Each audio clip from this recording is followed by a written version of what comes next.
Welcome back to another episode of the Goldengrade podcast. Today we're going to talk about photography stereotypes.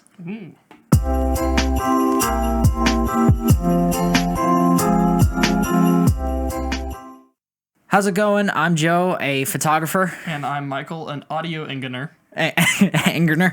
So, messed up the spelling in the first one. Now it's intentional, and he is officially permanently the audioenginer. Yep, that's me. I'm an audioenginer. I've been audioengineering for, I don't know, all my life. What's up? What are we doing today, Joe? What's up? We're going to talk about stereotypes as photographers. All right. That sounds great. Let me ask you a question. Yeah. What is your perception of photography stereotypes? What is my perception of photography stereotypes? If you envision a photographer, what do you envision? Man, what really, I think that the pretty broad opinion is like photographers are always getting in the way and just like hipsters. Hipsters with their little film cameras out, getting in the way in the street, taking pictures of people that don't want to get their picture taken. I think a lot of people think photographers think that they're cooler than they are. People who like, oh, he probably thinks he's so cool over there with his camera. But they're wrong. Because we are cool. We are cool. We're cool. Okay. We did it. All right. So I'm gonna read you a list of we're gonna play a game. Okay. Sure. So photography stereotypes and perceptions. The game. Okay. I want you to tell me true or false, and if this upsets you. Okay. Are you ready? Yeah. Number one? What lens do I want next is thought about more than what I want to eat today. True or false? There are people who I know who I genuinely believe that is the case. I think that there are some people that I know who may or may not be in this room who do. I do think about that quite often. I think I've finally come to terms with the whole lens wanting situation. I want not. However, I think says the photographer. However, honestly, might be true. I would always love another lens, and I think that I probably do think about equipment and stuff. What lens do you want next? What lens do I want next? The 28-70. What are you gonna eat tomorrow morning? Stop. It's not fair. Okay. Wow. I'm just gonna prove a point real quick. That sucks. Okay. All right. Probably like eggs or something. I don't know. Number two. Yeah. You have to be skinny to be in the subject of a photo. True or false? Absolutely false. Absolutely false. Completely false. I think that photography has done wonders for our world, and Instagram has ruined it. The social media has really destroyed it. Body dysmorphia. Yeah. Body dysmorphia. Yeah. Absolutely. And I think that what we see is photos of beautiful people all the time, and we feel like photos of people who don't fit that exact description are seen as less beautiful, and that's just total bullcrap. Absolutely false. So I think that if you are having trouble finding a way to people who are either taller or wider, larger people in your frame, you should probably learn how to do your framing better. That's my opinion. That's my opinion. All right, number three. I can just use auto and become successful. True or false? I think that's true. You know what? And I only think that because these days what we think of as good content has shifted greatly. If you're going to say, I can only use auto and I'm going to be a successful filmmaker, probably not. That's almost definitely false. But if you think I'm going to use auto and be good at a YouTuber, you can totally do that. There are YouTubers who still film on their phone full auto, no problems at all. It depends on the context, I guess, Yeah. If you're trying to make a really beautiful thing and you're really trying to take control over the exact qualities of it, then yeah, I think that, you could use, I think that you're not going to be able to use auto. But I think there are some use cases when, a GoPro, that's full auto. If you film nothing on a GoPro, at least it's going to be stable. It's going to be always exposed properly. And you're probably the kind of person that also is doing something different. You're not trying to, you can become successful through content rather than through the aesthetic quality. Rather than the aesthetic quality, yeah. Absolutely. So, yes and no. Okay, next one. I am loyal to my camera brand no matter what. For me personally? Yeah. False. I'm false? Not. Yeah. But do you see that stereotype in... Oh, yeah. And when people... Because when a YouTuber, a famous photographer, a YouTuber, whatever, switches their system, it's a huge freaking deal. I see... who was it last that I saw? Somebody I know switched from Pentax or something like that, or Fujifilm or something to Sony, and it was this huge 8-part video series, and I think that a lot of people are really loyal. It's a huge deal. I think Sony and Canon shooters are the worst. Probably. They are absolutely the worst offenders. Probably because they're more mainstream. But I mean, and there's something. It's like the PlayStation and Xbox debate. It really is. It really is. It's like PC versus Apple. You can do the same things on both. Some do certain things a little bit better, some do the other, but overall it's still a camera. Overall, they're really more similar than they are different. Like, I remember watching a video about color science. One of the huge things that people argue about, Sony versus Canon, color science, which is better. And really, guys, it doesn't matter. If you can never color grade anything you shoot and it's always straight out of the camera, you might prefer one or the other, and different people have different perceptions. But, like, you can color grade almost all of it out pretty much instantly. There's 100%. There is some. That's not entirely true. There's some differences in the physical way they're captured, but that's a different point. Anyways, yeah, I think brand loyalty, huge thing, and I think that most people are fiercely loyal to their brands, and it's a huge deal if they switch. Okay, and this is on a similar topic. Blank is better, and it's not up for discussion. Do you have that? Does that thought run through your mind on certain things? Yes. I'll answer it for you. False. How many times have you said 50's all you need? 50's all you need. 50's all you need. Okay, 50 is all you need. 50 is better. It's no, 50 isn't better.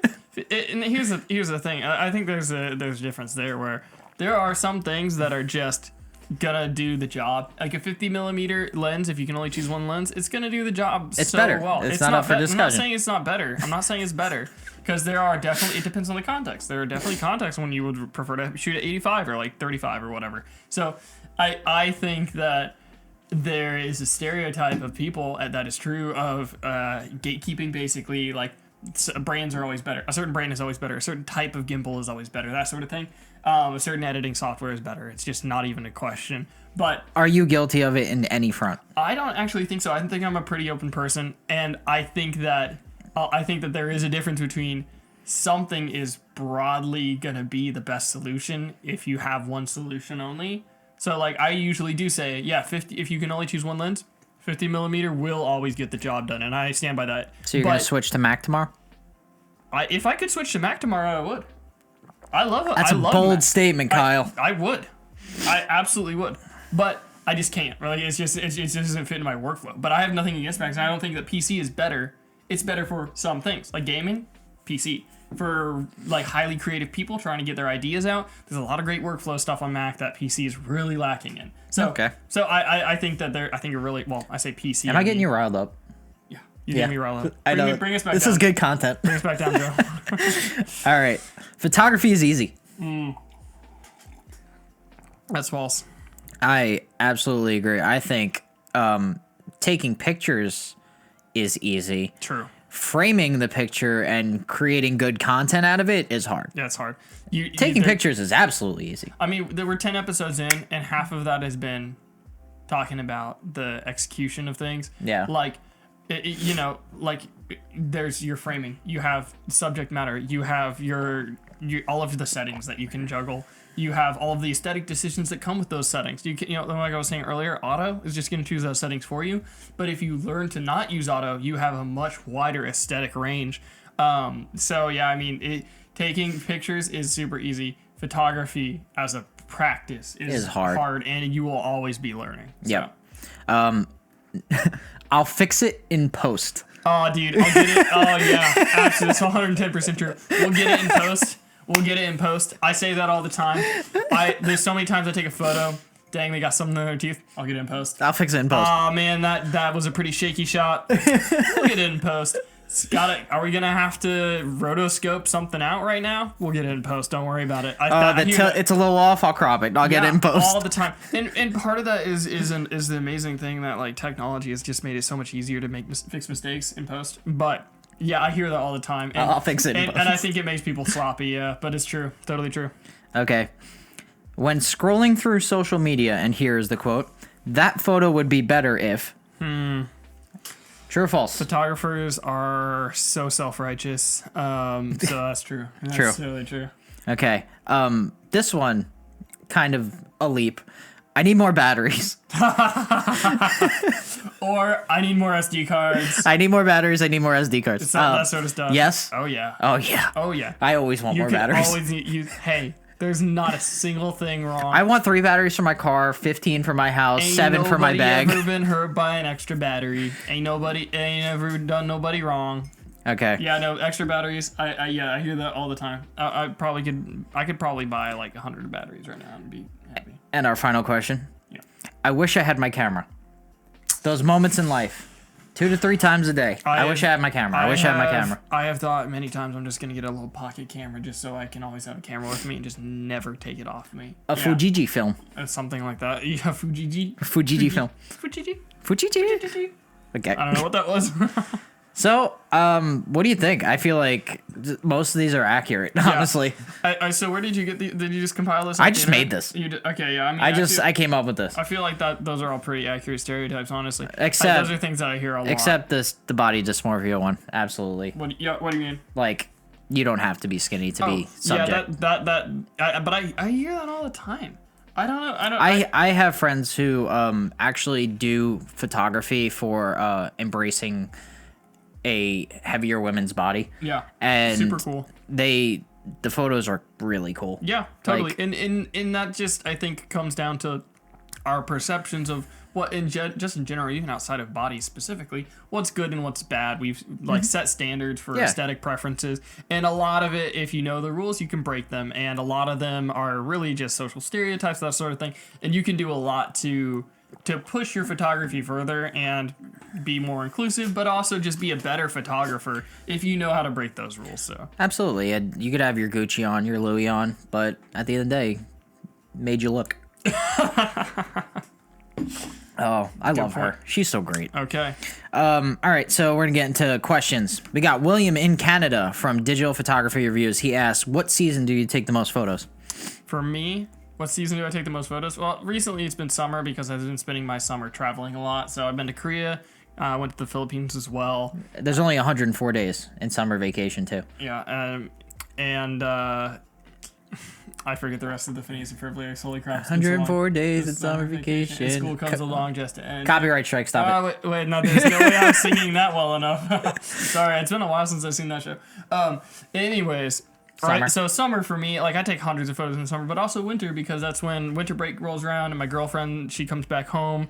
So I think that I generally would prefer to take photos in the winter because I love that winter scene. I love the snow. Oh yeah. I love the snow. So personally, I would probably take more fall and winter if it actually came down to personal choice. But these days, it's been a lot more in the summer. Yeah. Yeah. And I think that most photographers would find that too, because wedding season is summer and fall. So I feel like a lot of photographers take more in the summer and in the fall. I would say fall for me, but I would like to take more in the winter. That's why I'm super excited to go snowboarding with you because I have yet to have a good picture of me snowboarding. Oh, dude, that would be actually so cool. We got to do that. Yeah, we got it. And if we keep it, I think, what is it, 35 degrees, you can use the drone. Oh, really? Yeah, so... That would be really cool if they let you use a drone on the ski lift. Well, they have that body tracking with the DJI. Yeah, but I highly doubt they'll let you use a drone there. Anyways, well... I mean, what, are they going to shoot it down? I mean, just like... Pew, pew. Kick you out, maybe. All right. All right, next question. Is it legal... Oh. Excuse me? Fulcanelli. From another one from Digital Photography Reviews. Is it legal to photograph in cemeteries? So I've done a little research on this previously because I wanted to do a Halloween shoot. Yeah. And it depends on your state and local laws. Yeah. If it's public or private land, there's so many variables to it, but I do know that I've perused the Reddit boards and some people have called their local cemeteries and they were like, yeah, it's fine. We don't care. I mean, we can't stop you, but at the end of the day, I would find out your laws, call the cemetery, see if it's okay, but if you're okay with shooting in a cemetery, that's all you. I wanted to do it in front of a decayed building. I'm not trying to take pictures with tombstones. Like, that's not where I'm trying to be. I was going to say, is it morally acceptable to take photos? And, like, I found a picture of me the other day. I was in a cemetery when I was maybe 12. Do you watch Doctor Who ever? I watched the first, 13 seasons. You know the Weeping Angels? Yes, they're The terrifying. terrifying weeping angel statues. So when we were going by a cemetery one day, and my family were into Doctor Who at the time, and we saw. Don't close your eyes. We saw a weeping angel statue on a tombstone, and we're like, haha, that's so freaking funny. That's and how he died, actually. It was literally. That's how he booped. Spoilers. Yeah, that's how he booped. That's how he booped. That's how Rory died. Booped. Whatever. He didn't die. He just got sent back in time. Anyways, the point is. Unalived. He got unalived in that time period. The point is, I saw the weeping angel. I thought that was haha, lol, so funny, and so I took a picture next to it, and then I realized that was like a child's tomb. Oh. And I literally was just memeing on a dead child. You're lucky we don't get a lot of comments because there's a roasting that would be happening. Oh no, it wasn't appropriate. So how appropriate it is to film or shoot in a cemetery. You have to be respectful. Don't step on the tombstones. Try not to show names if you can. Make sure it's a public space too. Yeah, don't be in a private spot. That kind of feels a private cemetery. It feels weird. Unless you have permission for that. Yeah. But yeah, it can be a cool aesthetic. So I don't know. It's up to you. Consult them. Consult your local cemetery. Consult your local cemetery today. All right. So this next question, I'm going to limit you to 60 seconds because I know you're going to rant about this. I'm gonna look at the timer over there. 17 minutes. You have till 18 minutes to go. All right. You ready? Yeah. How do you feel about Adobe adding $15 to your subscription for Pantone? Okay. This is stupid. This is products as service. 45 seconds. Listen, this has made me so mad. So Adobe used to be you pay it once and then you get the program for life, and then they switched to a subscription service, and that really hurt the wallets of people because now what they do is students will come in, they'll give it to you for a ridiculously low price, and then they'll charge you $30 a month for the rest of your life, and they'll make bank off of you. Whereas, Pantone, again, like that was integrated into Adobe. Pantone totally has the right. Their deal expired with Adobe. But this is just products as service. It's ruining the lives of designers, these young students who they are roping into their ecosystems, and it's just really a gross practice. I don't like it. I'm not a fan. I really wish that I wish that their government agency would come in and block that from happening. That's a monopoly. Anyways. Good job. Perfect. Dude, perfectly I on only got time. about half of what I wanted to say there, but that's how half. I feel. I guarantee you could have went on for 15 minutes. I could have gone on for 15 minutes. That's why I had to limit you on that one. It makes me feel gross, so. All right. So, now we're going to get into the news. Bum, ba-dum, bum, bum, bum, bum. So, the news, as you know, tomorrow is Thanksgiving. Oh, wait. No. We air this on Thursdays. Today is Thanksgiving. Happy Thanksgiving. Happy Thanksgiving, everybody. So that means tonight, possibly, you are going out to get those doorbusters. We have 4 things. We got 4. They're online mostly, but they are really good deals and ones we would recommend. So GoPro, the Hero 11 Black Bundle. That comes with all the stuff. Crap. This is a brand new one too. Yeah, this is the brand new one, $400. Yep. And that whole bundle, it's usually $650. So that's $250 off. That's insane.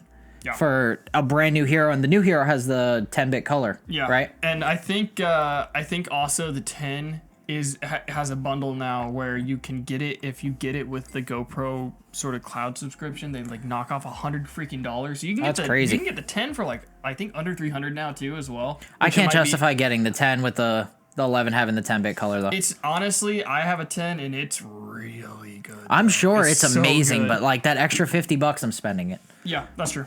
But yeah, super good deal. All right, Amazon. Oh, I'm going to list the places that they are. So that was on GoPro.com. Yeah. Amazon is the Fujifilm Instamax Mini 11. It is on sale for $60 from $75. This is not a huge deal, but these cameras go on sale all the time on Black Friday. That's true. But some people don't like the whole extra editing and everything. People just like Polaroids. Yeah. And that is a perfectly good Polaroid camera. The 11 is, from what I've seen, very good. It's not much different from other Polaroid cameras, but yeah. And one thing I'll say also is it's Instax, right? Yeah, it uses the with the zinc film. Yeah, that is my personal favorite because these things I've used this camera a lot. It's just so easy. Yeah. Some Polaroids make it really freaking hard. I like the form factor as well because it fits in your wallet. These are the wallet size ones where like the other ones are like those big squares. Well, these are Polaroids. stickers. Oh yeah, they have the sticky back. You can get sticker versions too. So actually, you know what? Oh wait, hold on. You're dropping things. Oh yeah. I have three of these from that exact thing in my wallet right now. Of me and from my girlfriend. Yeah, the from Instamax? This is Instax. Yeah. Yeah. One thing of the Polaroids, they don't have a great dynamic range. So my girlfriend's black. I'm pasty as freaking Casper. So either I'm blown out and she's normally exposed, or she's darker than she's like so dark and I'm like look normal. They're kind of cool. They have like different borders. It's super vintage. Yeah, it looks really great. But look at that. Look how I look like a ghost. I look like a sheet. Like the center of the sun, so bright. And she looks great. She looks so great. Jesus Christ, Casper. Oh, Castor, sorry. Oh my gosh. Castor, Michael Castor now. Castor the friendly ghost. Yeah, anyways, Casper. But I like these a lot, so I would say that's a good Black Friday deal. Like I love these cameras, so anyways. All right, this one's for the Nikon lovers on B&H. They have the AFS 24-70 2.8. It is usually 2,100 on sale.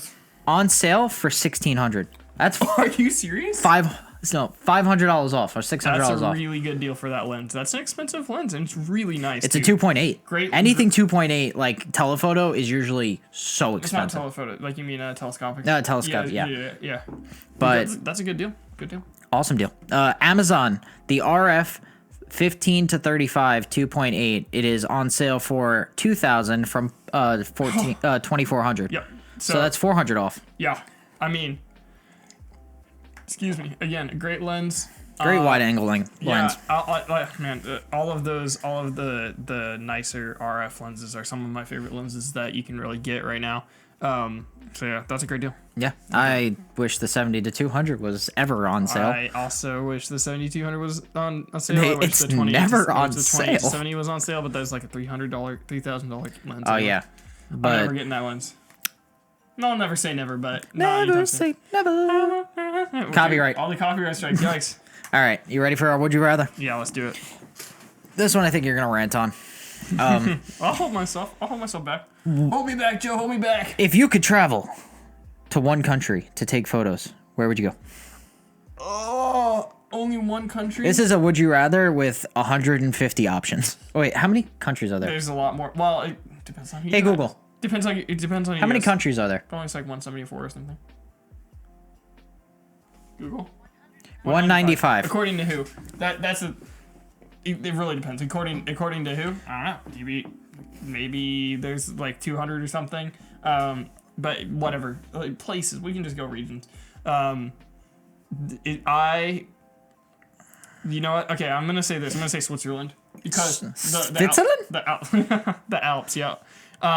I've been thinking about that a lot recently, and those mountains are just like the Alps just look so beautiful. And I've taken beautiful beach photos now. I've gone to beautiful sort of coastlines and stuff like that. I've been all around like temperate areas, Pacific Northwest. So I've been to dry areas too. So at this point, I would like to go to some snowy mountainous regions, really, really large mountains. Because I've kind of seen all the tropical stuff in several different contexts, and so now I really want to go to the mountains. So that's my choice. Where are you gonna? Oh, I love the mountains. I love snowboarding, so it's just. Yeah, where would you want to go take pictures though? The Republic of Molossia. I learned about this. Fake news. No, it's not. I learned about this. I want to say like a week ago. So apparently, it's an independent nation within America.